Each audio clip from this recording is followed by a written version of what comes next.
that you ever saw. On the morning of my mother's 40th birthday, my sisters and I all sat on her bed as she opened our presents. I was 10 and still devoted to pajamas, while my older sister Katie had taken a sleep in one of my dad's enormous shirts, and my other sister Betsy had done the same to emulate Katie. My mom was wearing a flannel nightgown that had probably been handed down to her in the chain of smothering childless aunties that looked out for her in Minnesota after her mother had died. And while it was thick enough to be sensible for a February night at the lake cabin north of Brainerd, in October in central Ohio, it was a little much. There was going to be a party later that night, an adult party with alcohol, but it was a guarantee that there'd be cake. The grocery store down the street from us made a famous cake that, with the help of about 2 pounds of frosting, looked like a giant hamburger. As a child, I lacked self-control, and I could stuff myself on pure frosting until I reached the peak of an ecstatic bliss that I have only achieved since, while high, playing frisbee in front of the Taj Mahal. Dad was up and dressing as my mother yanked bows and slit Scotch tape with her fingernail. He still had the hotel restaurant at this point, and needed to be there when the produce came in. As many hours as he worked, he could easily have been having affairs. But to think that is to prove you don't know my dad. He's a gregarious and warm person who flinches at intimacy. At parties, he doesn't flirt with individual people as much as with the entire room. He's a big man with dark curly hair, and he's a hue or two darker than me. My sisters that year were still in their collage phase. Every present that they gave anyone in the family for about 5 years was not wrapped but secreted behind the couch or under the bed. When the time came for their present, they made the victims close their eyes, yanked the thing from its hiding spot, and giggled out a tandem ta-da!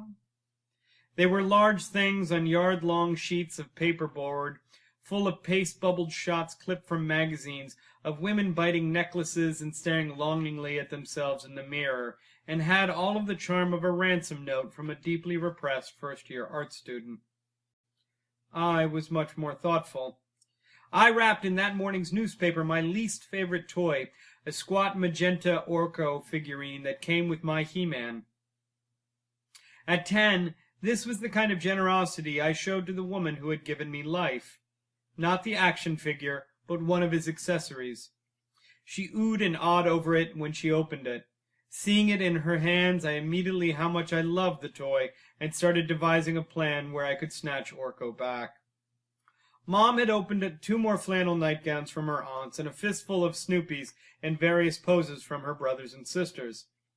At some point in her life, my mother had commented that she found Charlie Brown's Beagle adorable. She has regretted it ever since. Snoopy is a curse in my mother's life. It's the gift equivalent of herpes. For years she'll be all right and receive normal, vaguely thoughtful gifts, and then there will be an outbreak, and the house will be full of fishing Snoopy, Red Baron Snoopy, Surgeon Snoopy, and one year she received some sort of Godzilla Snoopy, a stuffed version so massive that he could easily have eaten Schroeder and his entire end-table piano. I'm not sure my mother has ever received a good present. She never let on, though. She sat amid the wrapping paper, thanked me for Orko, and continued to compliment the collage, telling my sister that she was going to hang it next to the other 4. 3 years ago, at some chain brew pub that had sprung up in our small town in Ohio, my dad, Mom, and I were drinking. Dad and I started talking about birthdays, the good ones. My best will always be my 23rd, when my friends took me to some terrible Mexican place in Asheville, whose margaritas were made out of wine because they had lost their liquor license. Then drove me back to campus, getting high in the back seat of someone's Civic.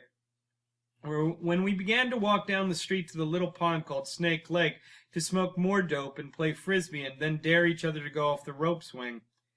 I walked up the gravel path, my limbs jelly with margaritas and marijuana. 30 people ran down the opposite path. Then 30 more ran up behind me. They yelled surprise and then began yanking my clothes off of me.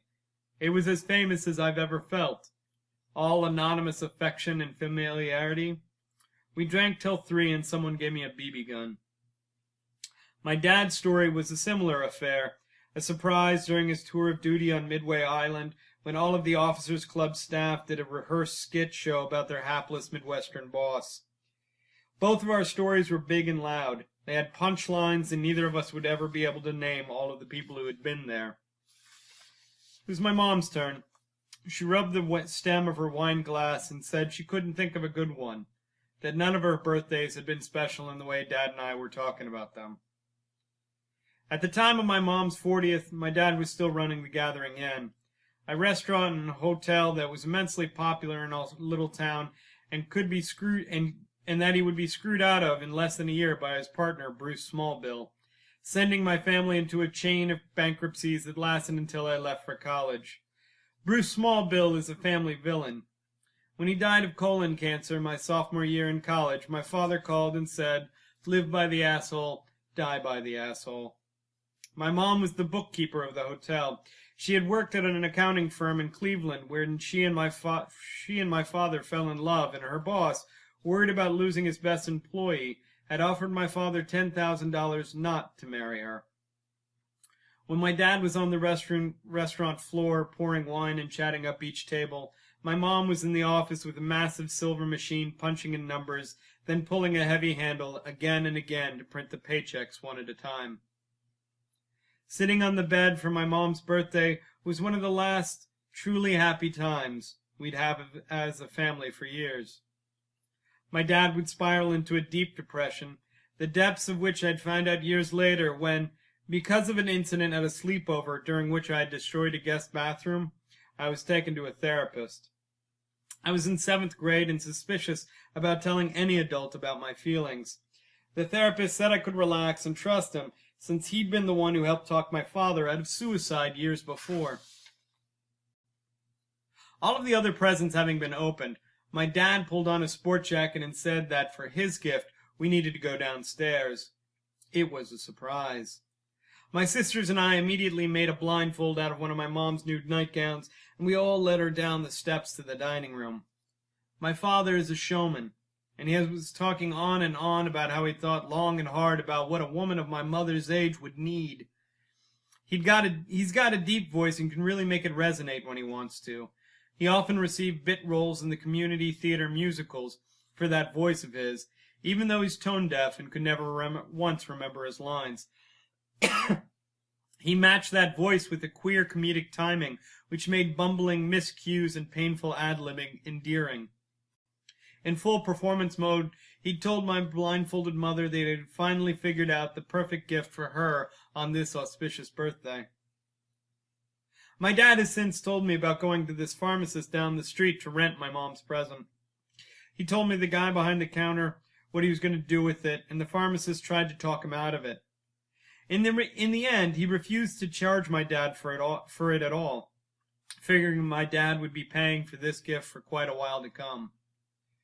You have to understand that this is what is endearing about my father.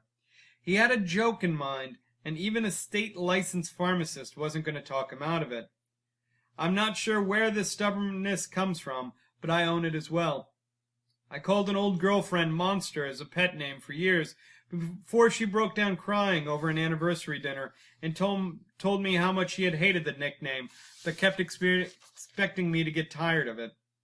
It's the problem of valuing your own cleverness over the people we're around. A kind of bullying. We took off the blindfold, and there was, for her 40th birthday, the wheelchair my father had rented for her. Might as well get used to it, old lady, my dad laughed. I immediately knew I wasn't going to eat any cake that night. My mom grew up on a truck farm in Minnesota and carries that brand of Midwestern emotional reserve. Anyone who knows her, though, knows that you can always read her emotions by her neck, but which gives her away by becoming red and splotchy. And her neck told me that the party was canceled, that Dad would spend the night at his hotel. Dad stuck with his joke, though. He knew he'd screwed up, but he kept trying to save himself. "Climb in. Let's have you try her out," he said. Mom put a hand to her throat and sat down in one of the dining room chairs. She stared at that wheelchair and cried. 2 years ago, I had made friends with a couple and would see them frequently around the park where I walk my dog. We would chit-chat, and the woman had chided me for censoring myself around her. She said she loved to talk about sex, and that I should allow myself to say whatever I wanted. The thing was, she was incredibly young, incredibly beautiful, and her husband had just finished law school. It was life like the pictures in catalogs, everything flawless and painfully good-looking, except without the toll-free number. One morning I was walking the dog, yakking on the phone with a girlfriend with whom my relationship was flailing, and I saw this gorgeous couple canoodling on a bench. I sat down on the bench opposite from them, continued yakking on my cell phone, and because I thought it would be funny, I held up my middle finger at them for a good 3 minutes. In my brain, I thought it'd be seen as a sort of ridiculous act of obscenity and taken as absurd. The woman's face, though, immediately went into a twisted kind of surprised look, which gradually unraveled to one of offense, finally unspooling completely into one of disgust.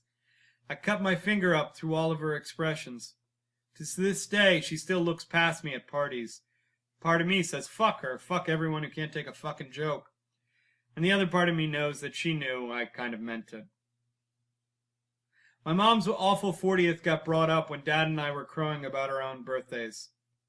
I brought the wheelchair debacle up and started to laugh about it, testing the waters at first to see if after 17 years it was safe to joke about.